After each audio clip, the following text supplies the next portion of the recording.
दूर पहाड़ों के बीच एक गांव था। उस गांव का नाम खाती गांव था। वहां के लोग बहुत ही सीधे और सरल थे। गांव के लोगों का जीवन खेती पर निर्भर था। उसी गांव में मोहन नाम का एक गरीब किसान रहता था। मोहन के परिवार में उसकी बूढ़ी माँ सरस्वती देवी, उसकी पत्नी विमला और उसका 5 साल का बेटा दीपक था। मोहन के पास थोड़ी सी जमीन थी जिसमें वो खेती करके अपने परिवार का पालन पोषण करता था। उगता हुआ सूरज दुनिया के लिए रोशनी लाता है, पर मोहन के लिए ये सिर्फ एक और दिन की जद्दोजहद लेकर आता है। फूस की छत से छनकर आती रोशनी सीधे उसकी बीमार माँ के चेहरे पर पड़ती है। मोहन, आज दीपक को क्या कहूंगी? कल रात उसे बहलाकर सुला दिया था कि सुबह उठते ही गर्मा गर्म खाना मिलेगा।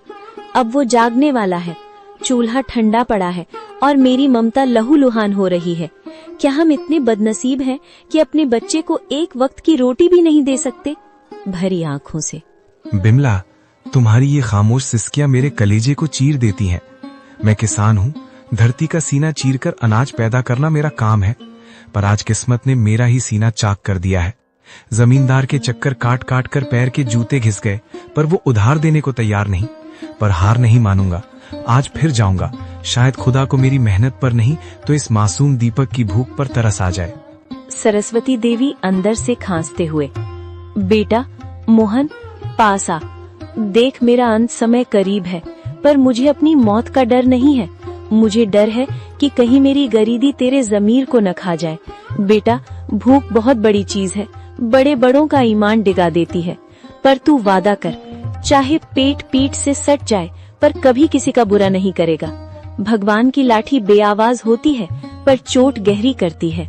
माँ, आपके संस्कार ही मेरी पूंजी है। मैं खाली हाथ लौट सकता हूँ, पर कलंकित हाथ लेकर इस घर में कदम नहीं रखूंगा। मोहन जमींदार के घर चला जाता है। नंगे पांव, फटी हुई कमीज और आंखों में उम्मीद की आखिरी चमक लिए मोहन जमींदार की हवेली के बाहर खड़ा है। सूरज की तपिश उतनी नहीं चुभ रही थी जितनी पेट की भूख और घर में बीमार माँ की कराह चुभ रही थी। जमींदार साहब एक आरामदायक कुर्सी पर बैठे हुक्का गुड़गुड़ा रहे थे, मानो मोहन का दुख उनके लिए कोई मनोरंजन हो।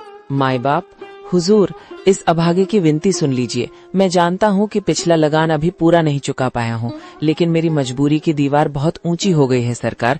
घर में चूल्हा 3 दिन से ठंडा पड़ा है। मेरा 5 साल का बेटा दीपक, जो अब तक खेलता कूदता था, आज भूख से मारे निढाल होकर जमीन पर पड़ा है।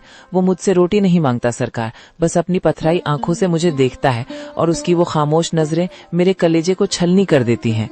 मोहन, ये हवेली जज्बातों से नहीं, हिसाब किताब से चलती है। तेरी माँ बीमार है, तेरा बेटा भूखा है, इसमें मेरा क्या कसूर? पिछली बार भी तूने यही रोना रोया था। ये धरती प्यासी है तो मैं क्या करूं? मुझे अपनी तिजोरी भरनी है, तेरी गरीबी का बोझ नहीं उठाना। हुजूर, आप तो गांव के अन्नदाता हैं। अगर आप ही हाथ खींच लेंगे तो हम जैसे छोटे किसान कहाँ जाएंगे? मुझे बस थोड़े से आलू और मटर के बीज उधार दे दीजिए। मैं दिन को दिन नहीं समझूंगा, रात को रात नहीं देखूंगा। मैं अपने खून पसीने से उस बंजर जमीन को सींच दूंगा। मैं वादा करता हूँ सरकार, फसल कटते ही सबसे पहले आपका कर्ज चुकाऊंगा। मेरी माँ घुट घुट कर मर रही है, उसे दवा चाहिए। हुजूर, एक बाप होने के नाते मुझ पर तरस खाइए। क्या एक गरीब के बच्चे को जीने का हक नहीं है? हक की बातें मत कर मोहन, हक अमीरों की जागीर होती है। बीज चाहिए, बीज की कीमत लगती है। तेरे पास देने को क्या है? वो 2 बीघा जमीन जो पहले ही गिरवी है। जा, यहाँ से दफा हो जा। अपनी इन भीगी आंखों से मुझे पिघलाने की कोशिश मत कर। जब तक पिछला हिसाब बराबर नहीं होता, तुझे एक दाना भी उधार नहीं मिलेगा।